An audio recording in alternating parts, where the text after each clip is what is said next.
Hey everybody, welcome back to the channel and some more Horus Heresy goodness for you today. Now this isn't a GW model sitting in front of you or a Forge World one, something that we found at Adepticon, a little company called Battle Castings. So they make all kinds of cool, sort of old school, if you remember the old days of 40k Rogue Trader, Armorcast, before Forge World was a thing. Armorcast made all kinds of cool knights, Titans, Stampas, Gargants, and all kinds of other just craziness for the game in its early days. And so this is a little company that's been making some of these models like this. They're calling it a Cutlass class Warstrider for obvious reasons. Can't call it a knight, but very much in that same ballpark, that same vein of that old design era back then, late 80s, early 90s. So we're excited. We picked a couple of these up, including some of the extra weapons that were out there, although these already come with plenty of head and weapon options, but one extra one that was included. And you can see from that, so everything's resin, but also just pretty solid design on that too. So we're going to get this open, but we picked up two of these specifically just for adding some cool sort of not frontline looking top tier knights to our Imperial Militia army. So just, not even like second line troops, but really like the third line, sort of the planetary defenders, minimum rundown equipment, nothing too fancy, Imperial Militia. So just adding that as kind of a sort of a support option in some of the forces that we're building up for that. So we're excited. We're going to get this open for you guys, show you what you can expect. Also very reasonable on the pricing for what these were. I think around $100. Can't really remember now, but it definitely was very reasonable, especially with all the other guns and things that you get in there. So anyway, we're going to get this open. We're going to show you guys everything you can expect inside, show you the quality, and we'll go from there. Alrighty guys, we got everything opened up here for the Cutlass class Warstrider, again from Battle Casting. So quite a bit of stuff in the box here. So again, you are more than getting your money's worth for what they were charging. Again, it's in the $100 range, but very reasonable. So again, old school kind of look to the knight here, or the Warstrider. Again, very reminiscent of Armorcast, but overall, again, good design without being overcomplicated as far as kind of going off the deep end with some of the detail that some of the GW kits and stuff have nowadays. Just old school, simple, grimdark looking here.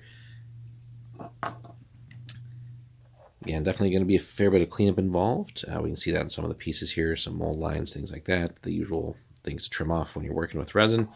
Nothing new there.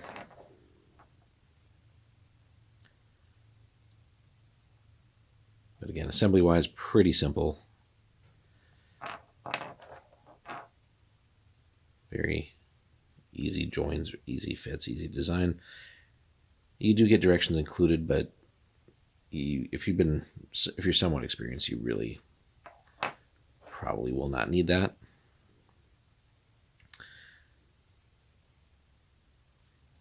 And of course, there's plenty of space too. Again, it's not overly detailed right out of the box as far as little things, but if you have, of course, extra bits and things, you can certainly customize, or if you want to go to town with some green stuff, also a very real possibility. So we get 5 different head options in here too, which is beyond generous. So see if we can get this one without dropping it. This one reminds me kind of chaosy looking. Again, that old school design on these as well. Haven't quite decided which one we're going to go with yet. We do have 2 of these that we picked up, so we'll probably pick 2 different designs. Oops. As we toss stuff around here. Good stuff here. Now the center body here, so we can get an idea. Again, these are definitely going to fall a little bit smaller on scale, or I shouldn't say scale, but size-wise compared to the new plastic knights. So again, these guys would be somewhat diminutive compared to those, but again, that's part of what I liked about these. So these will definitely feel like they're kind of low-tier knight households, or just very, very old machines that haven't gotten much repair or have fallen into disrepair, things like that. So pretty easy to figure out where stuff goes. Again, cleanup work will be needed. It's a little annoying that it's going to be a little more, I shouldn't say annoying, but a little more work to just smooth that out so that the arms fit nicely. Lower area for the legs. Kind of wish that that would have been an optional thing as opposed to just already being sculpted on there, but certainly can be removed with some work.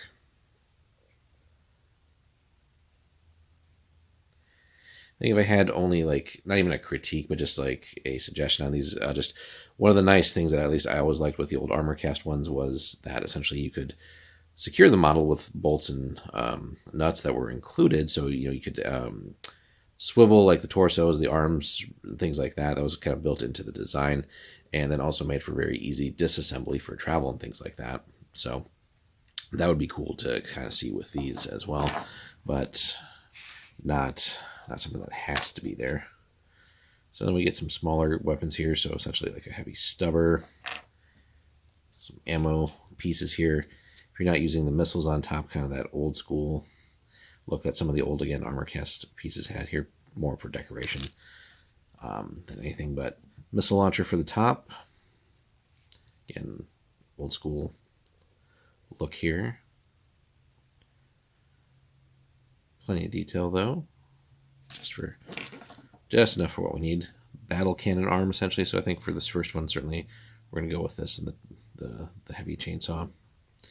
Got some holes here if you want to hang like a banner and stuff from it too. So that's a neat little touch without having to add any extra bits. But again, cleanup work will be warranted. Business end there. Get that in focus hopefully. There we go.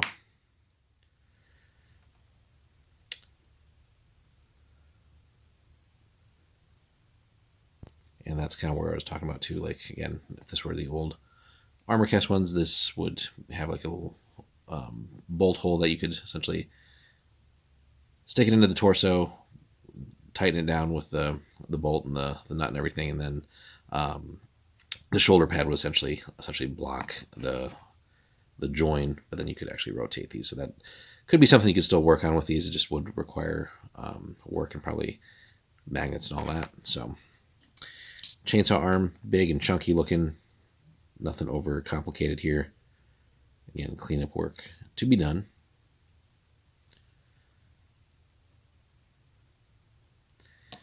So got that. Kind of got like a Gatling arm here.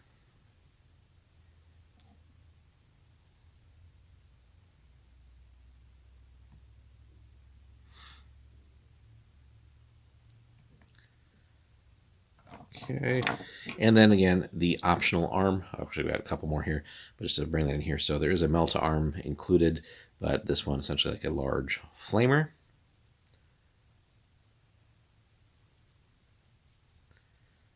I think these were like $15 extra or something like that. So, very generous out of the box again between the head options for styles and then just sheer weapon combos. You're getting a lot of bang for your buck, and especially if you do take the time to like magnetize or figure out some other system to swap, then you're for sure getting a lot of your money's worth.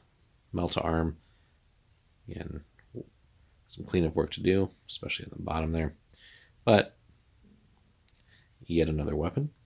And then also very cool, fist included.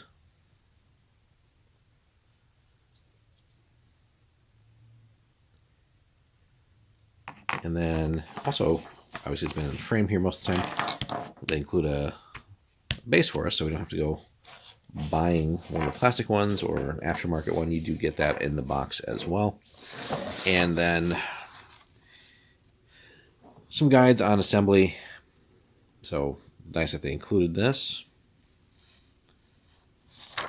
And then on the back,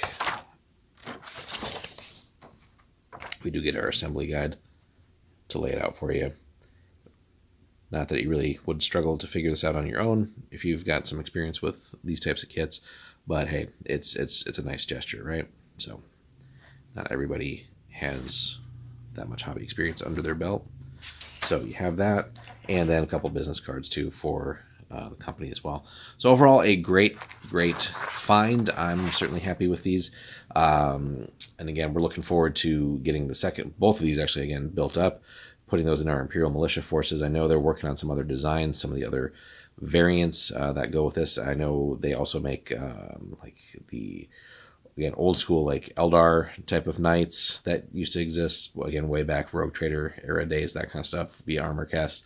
A couple of tanks and other things in the design there, so they're definitely working on more things. So definitely, guys, give Battle Castings a look. We're going to put a link in the pinned comment on the video.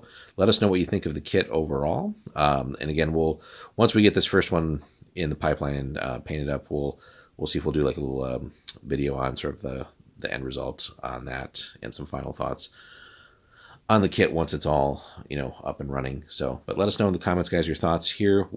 Would you consider picking something like this up for some of your games, or would you just mainly stick to established the current kits that are out there, or would you prefer something more like this old school retro inspired design for again some of your games? For Heresy or whatever else that you might be using something like this for. Be sure to hit us up there in the comments, like, subscribe, and also, again, check out Battle Castings. Thanks so much for watching, guys.